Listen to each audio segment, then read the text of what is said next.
বিভিন্ন সময় অভিযোগ আসে কিছুক্ষণ আগে হাবিব ভাইও বেশ কিছু দখল বা বিশ্ববিদ্যালয়ের বিভিন্ন রেফারেন্স টানছিলেন যে জামাতের পক্ষ থেকে অভিযোগ করা হয়েছে। আজকে বিএনপির জ্যেষ্ঠ যুগ্ম মহাসচিব রুহুল কবির রিজভী বলেছেন ইসলামিক ফাউন্ডেশনের ডিজি নাকি জামায়াতের রুকন না হলে তার কর্মকর্তা কর্মচারী কাউকে রাখবেন না।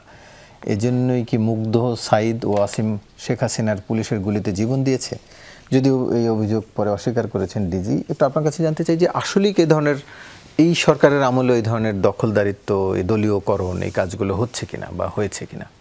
না, এটা তো ধরেন একেবারে খুব কমন একটা ব্যাপার না। ধরেন আপনি একটা সরকার পরিচালিত হচ্ছিল তো, এবং যারা পরিচালনায় ছিল আমরা তাদের বিচার করতে পারি না, গ্রেফতার করতে পারি না, সেটা একটা প্রশ্ন। কিন্তু একটা ব্যাপক অংশ তো আসলে নিজেরাই পালায় গেছে।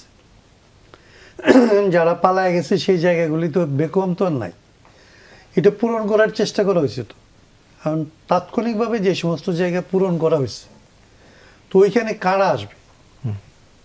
প্রশাসনে কারা ছিল বা এরকম জায়গাগুলিতে রাষ্ট্রের সিদ্ধান্ত গ্রহণের মতো জায়গাগুলিতে প্রাথমিকভাবে কারা ছিল? আপনি দেখবেন যত আলাপ হয়েছে, এখন এনসিপি এখানে আছে, বিএনপি আছে। 5 তারিখের পর থেকে তো ধরেন আলোচনা হয়েছে তাদের মধ্যে, জামাত ইসলামী, বিএনপি, এনসিপি, তারা আসলে মিলে ঠিক করার চেষ্টা করছে উপদেষ্টা পরিষদ কী হবে, সরকার কিভাবে পরিচালিত হবে। এবং কোনোটা একমত হয়েছে, কোনোটা ভিন্নমত হয়েছে, কিন্তু এরা মিলেই তো জিনিসটা করছে। তাহলে এদের প্রভাবিত একটা সরকার তো হয়েছে। এবং তার মধ্যে যাদের আসলে ওই রকম প্রশাসনে যাদের লোক ছিল, এবং জামাতের যেটা সুবিধার ব্যাপার ছিল এতদিন ধরে, যেটা হচ্ছে জাতির জন্য এবং জনগণের জন্য যেটা অসুবিধা, তারা তো একটা গুপ্ত, যেটাকে আপনারা এখন কি বলে, ছাত্ররা যেটা বের করলো কি যেন, গুপ্ত রাজনীতি। তো এটা আগে কমিউনিস্টরা করতো, বহু আগে যখন কমিউনিস্টরা নিষিদ্ধ রাজনীতি অবস্থায় ছিল।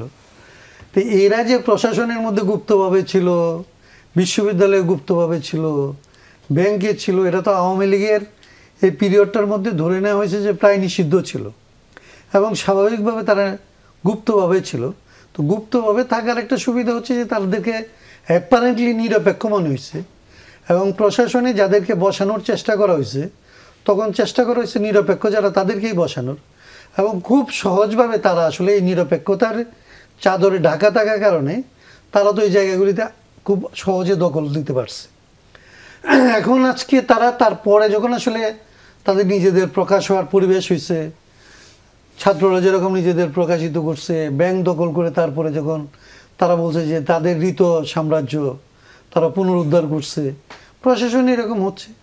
এবং প্রশাসনে হইতে হইতে আমি তো এরকম জিনিসও দেখছি, এরকম ভিডিও দেখছি যে আঞ্চলিক একজন জামায়াতের নেতা পুলিশকে ধমকাচ্ছে এবং তার সাথে এসে দেখা করার জন্যে যে আমি অমুক দিন অফিসে থাকবো, ওসি সাহেবকে বলবো আমার সাথে এসে দেখা করার জন্য। এই ক্ষমতাটার চর্চা তারা তো করতেছে।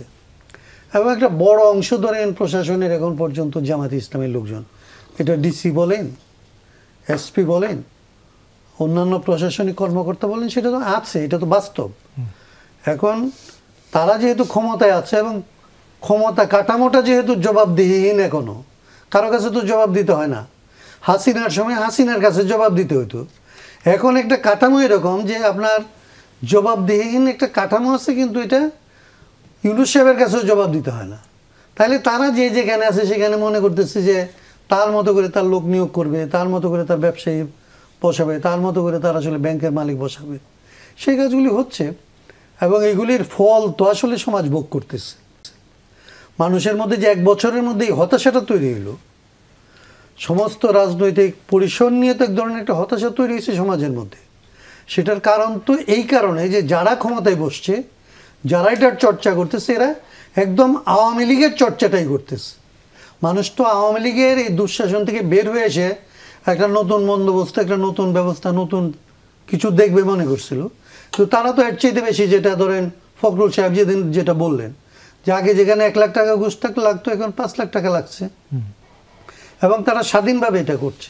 তো সেইগুলি তো কোনো না কোনো একটা দলীয় লোকজন যাদের প্রভাব আছে, যারা প্রশাসনের আছে, তারা আগের মতোই বলতেছে যে আমার চাইতে অমুক বেশি চোর। আগে একটা কার্টুন ছিল না, আমাদের দলের নেতাদের চাইতে তোদের দলের নেতারা বেশি চোর। এখন তো এই ঘটনাটা ওইভাবে বলা হচ্ছে না, কিন্তু একজন আরেকজনকে তো এটাই বলতেছে যে আমরা না চাঁদাবাজ, ওরা বলতেছে টেম্পো স্ট্যান্ড ওরা দখল করতেছে, ওরা বলতেছে ব্যাংক ওরা দখল করতেছে।